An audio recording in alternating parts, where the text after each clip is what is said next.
Hello, Hazim Kawasmi. You are the General Manager of the Municipal Development and Lending Fund here in Palestine, working closely with the Palestinian government to provide and manage the financial resources to the local government units in Palestine. I'm going to ask you a few questions on behalf of Al Safi Economic Newspaper. Please, go ahead. So, welcome. Thank you. First, how is structured the MDLF to achieve his objective of providing those funds to the local government units in Palestine? What is the structure of this organization?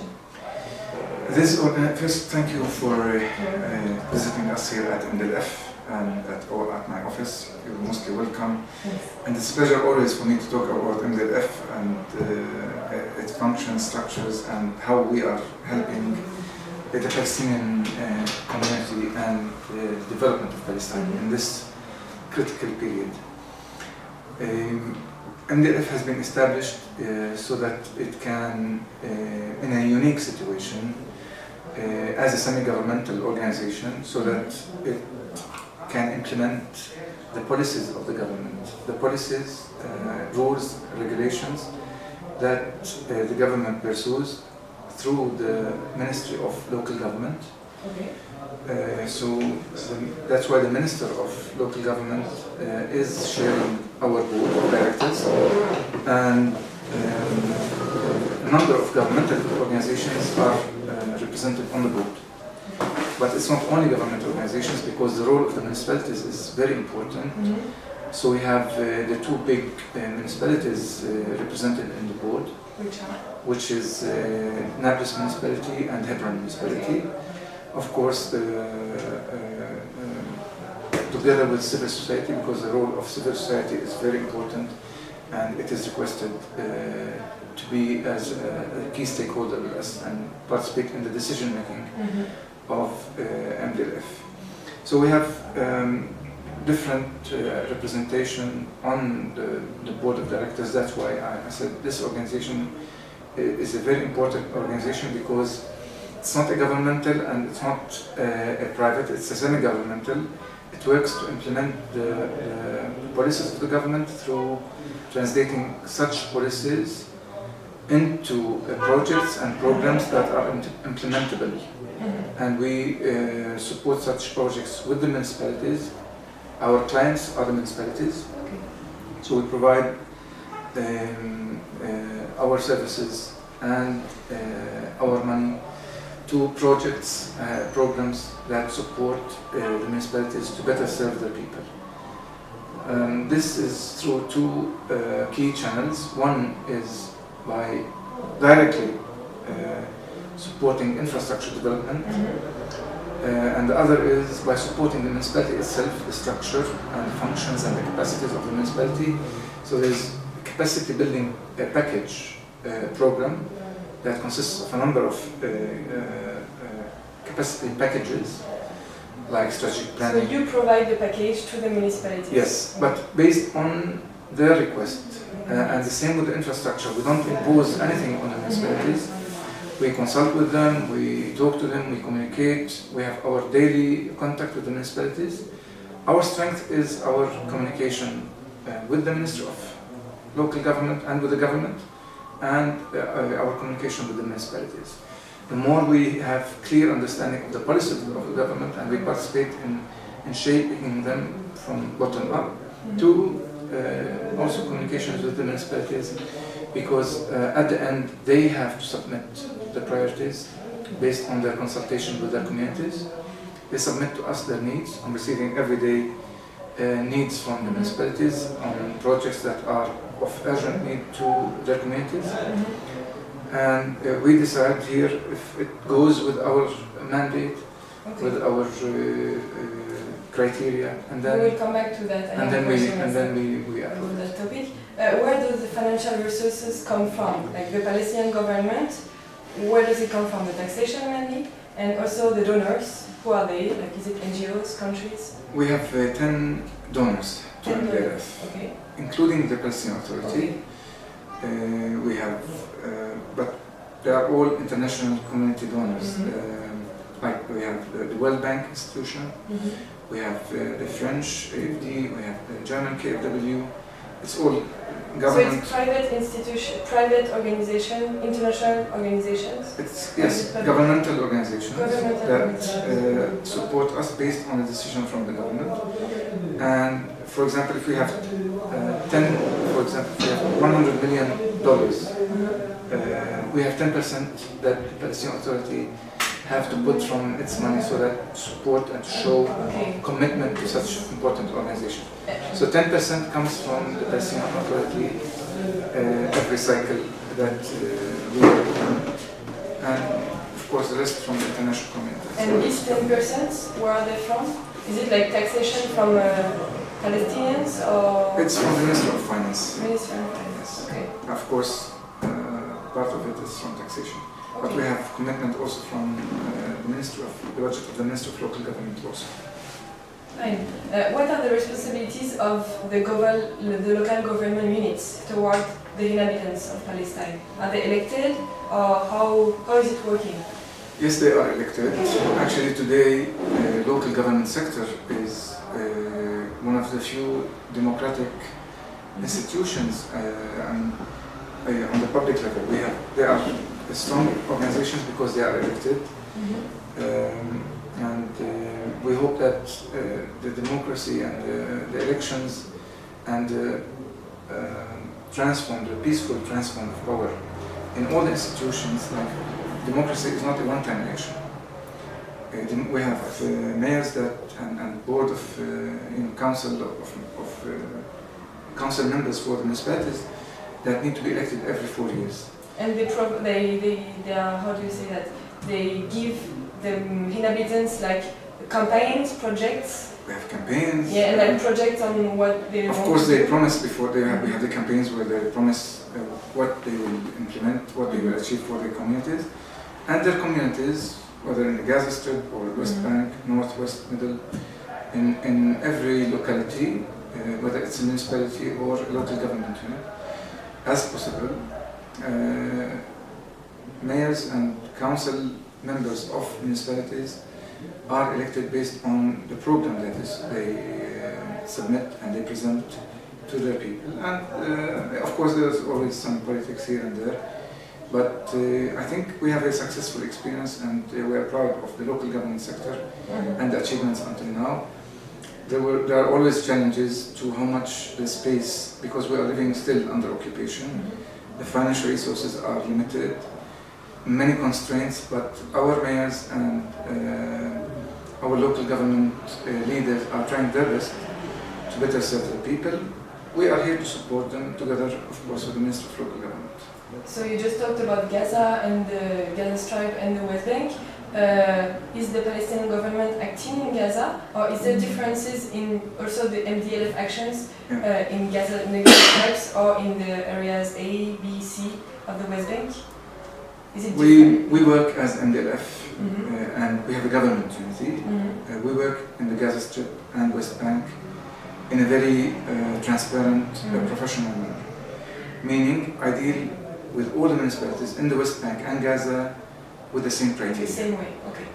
When it comes to population, when it comes to performance, when it comes to anything that deals with the municipalities, I have 25 municipalities in Gaza Strip. I have 112 municipalities in the West Bank. I look at 137 municipalities. I don't differentiate between North and West or South West Bank. I don't differentiate between Gaza Strip or West Bank. We have criteria that apply to all municipalities equally. But I guess it's harder in some places to implement those funds and those projects. Of course, I mean every geographical situation in Palestine has its uniqueness, but we don't tackle issues that relate to political issues here. As a professional organization here, as a funding organization to the municipality, our criteria is based on the population, the transfer, the needs of the municipalities, and the performance. The key program here is municipal development program, and the performance of the municipality. We want to encourage municipalities to perform better. So the more they are better in performance and supporting their people with better services, high quality services, they receive money from us more based on the criteria. The criteria is population, needs, and performance for the municipal development program. But we have other programs. We have a number of programs that deal with implementing the policies of the government, like, for example, programs related to amalgamation, where we are supporting amalgamation in the West Bank. This is for the West Bank. We have many villages that are not well functioning because they are small, they have limited resources, limited staff, and the number of population is small. So we try to encourage them to align and work together with a number of village councils around them in order to establish a strong joint service council or a strong municipality, so that they can better service and provide better services for their communities. So we have a special program, for example, for amalgamation, and it's doing well. Okay, but you have different projects, and you also said that you don't take in consideration politics, policies, but with more like the geographical situation on the ground of each municipalities, but still you are working closely with the Palestinian government. Yeah, we have to differentiate between politics and policies. Yes. Policies, for example, amalgamation is a policy, and we support them. The Minister of Government, the Minister of Local Government supports the amalgamation policies. And this is not politics. I mean, we don't say this is Fatah, this is PFLP, this is Hamas. You are linked to the Palestinian government. The Palestinian government is a unity government. We have one president, we have one prime minister that works in, a government that works in the West Bank and Gaza. We understand the political elements, that there are restrictions, there were divisions in the past. Still, the division hasn't been totally reconciled. But for us, we don't look at the political color. We don't look at the party, whether this mayor is from a certain political party or from another. We look at the municipality as municipality, we look at their needs as needs. The number of population identifies a key element in the money that they will receive from us, and the performance. So we're purely technical here. We don't look at the colors of the political affiliations of different mayors or board members, or even region. Fair enough. But policies, yes, the policies, it's related to technical issues. It's related to decentralization or centralization. It relates to how the municipalities should work. But this is all under the umbrella of the decision of the Minister of Local Government and the government in general, the Prime Minister and the Cabinet, and the policies that relate to the technical work. Fine. You receive every day, as you said, requests from the local government units, like about municipality services or local infrastructures. How do you proceed for the selection? Who is selecting, and how the projects beforehand? How is it working? I mean, we're contacted by the municipalities, yes, every day and every week and every month. But the issue, we have a certain time where we receive funds, for example, because we have fiscal years, and funds are transferred to MDLF from the donors at certain times. And most of the donors, at the end of the year, they have yes, they have to know what to spend next year.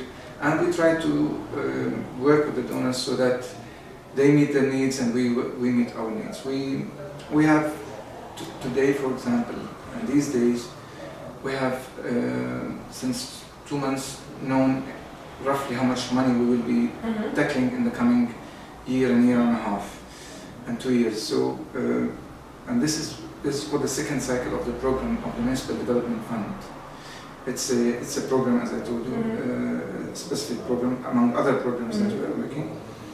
But we know upon the criteria and our calculations how much each municipality will have from us money. For example, a small municipality might get 30,000 euros. A big municipality might get 3 million, whether it's in the Gaza Strip or West Bank. So they know their money. They know how much they will get. We inform them in a very systematic, official manner we inform every municipality. If that mayor visited us once or 100 times, it doesn't matter. We work very transparently, and we reach out to the municipalities. We tell them how much money, based on the transparent criteria, they will get. Now, when they know, for example, a municipality will know that they will get 200,000 euros, for example. So they send us, what they do, we request them to sit with their community and not just send out of their heads, you know, I want a water project, I want a sewage project, I want a container, it's not like this. Through our capacity building packages, we support them to hold workshops with their communities, so that they consult with all the key stakeholders in their communities, academics, private sector, governmental, non-governmental, women, youth, etc. And they together, through committees, they prioritize their needs, and they reach according to the strategic plan that together they prepare. Each municipality today in the West Bank and Gaza Strip has a strategic plan for 8 years, of course for the first 4 years, because every mayor is elected for. So they have clear project identification and prioritization for the projects that they need. So they say, this is number one, this is number two. They send us these projects that they have prioritized and selected together with their communities, and we look at them here. We look at them technically. Our engineering department evaluates the program, looks at the technical engineering issues. Our social expert looks at the social elements, whether it will affect the women participation, or the women didn't participate at all, or affect gender issues, etc. Or it will affect, for example, if a house will be destroyed so that the road goes through that line. So we don't want people to be harmed. So we check socially and we check environmentally. We don't want also to destroy the government by paying the municipality to destroy the government, the environment. So what we do is we look at different aspects and elements of the project. If it's fine, I mean, we should not impose or interfere in the project selection, because the community and the municipality have agreed on it. If there's no harm and it suits the criteria that we, together with all the municipalities and the donors agreed, and the government, then we send them initial approval, and then there's a process where we send them the final approval. And we don't pay the municipalities directly.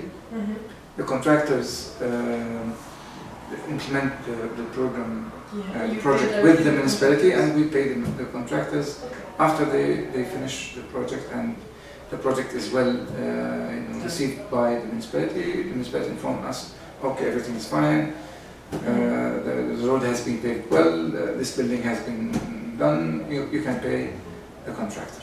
Of course, through different installments, through payments, everything is always planned. We have stages that we go through, and the municipality is well informed about all the process. The ministry supports this, and the donors, they know exactly what we're doing, because at the end of the day, they are putting their money, it's taxpayers' money from their countries. So the MDLF was created in 2005. Yes. What are the changes you have witnessed since you're working here, since the creation of this organization, and how was it working before, and what is your point of view on that? Well, it started with a project unit, and a small unit in 2005, where there was thinking that something should be done in order to deal with projects that come to support municipalities. It started as a small unit, and then today we have the strongest organization in the local government sector as a semi-governmental organization. This did not happen in one day or night. It happened through phases,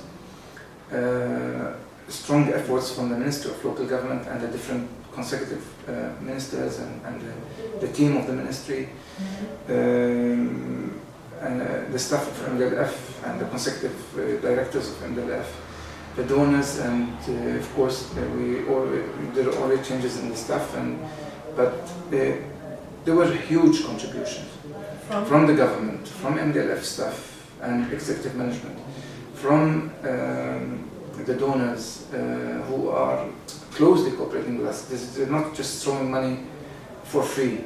They have limitations, they have to know where the money goes, and we have strong reporting system, almost monthly, but we have our midterm. And how was it working before? It was, when you start, then you start learning and you do things, you then improve them, you have your lessons learned. It starts by one unit, then you have a department, then through, it's a long history. Process. Of course, you can't sum it in a few minutes, but today it's an institution, a strong professional institution with strong professional team. Management team and engineers in the West Bank and Gaza. We have 2 offices. The headquarters are in Alberia, here where you're sitting, and we have another branch office in Gaza, so that they are close to the municipalities and to the people, and they can better provide support and deal with the contractors, interviews, meetings, etc.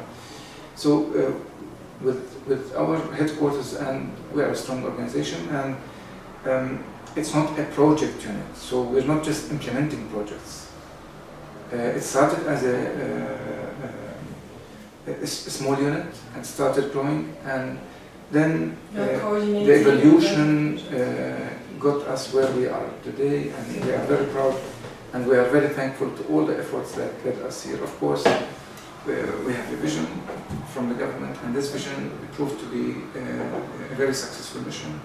A vision and mission, as this local government sector is one of the few sectors in Palestine that is developing even under the difficult situations that we are witnessing on a larger scale. It seems to be successful, but are the Palestinians aware of the actions of the MDLF? And if yes, what are their opinions on it? And are they likely to? What do they think about the MDLF? Is there a lot of communication from your organization, or not a lot? We have our communication. And it's not important to talk about MDLF as MDLF, rather than we would like to have proper communication and awareness on the way we work, because transparency, professionalism, accountability is an issue and a challenge in the Palestinian context today. And we are challenged by this, and we're trying to be more professional. There's no limit for that. We have to keep improving things. Every year, every cycle of projects, you have to see the lessons learned, if there were mistakes, if there were deficiencies, if some municipalities did not respond as is, if the transfer mechanism, and the way we transfer the money, the way we deal with the contractors, the way we deal with Gaza, the way we deal with the West Bank, different regions, big municipalities, small municipalities, local government units. We were not working in Area C in the past. Okay. Today we are working in Area C. We were not working with local government units, small ones that are not municipalities. For the past years, we're working mostly with municipalities and little with LGUs, especially those who are amalgamating. But starting next year, 2016, we have a special program for village councils. So we will be working with, together with the Ministry of Local Government. So we have, starting 2016, formally and officially, we'll be working with municipalities and LGUs and village councils and joint service councils. I mean, supporting them financially to help improve their performance. So now we're working with all constituents and LGUs in all sizes soon, and we are preparing for it. It's called LG6 program. Okay. This will complement the other programs, for example, on amalgamation, on policy development, on municipal development, etc., etc. Okay. I have the last question before we talk about the future and those programs coming. So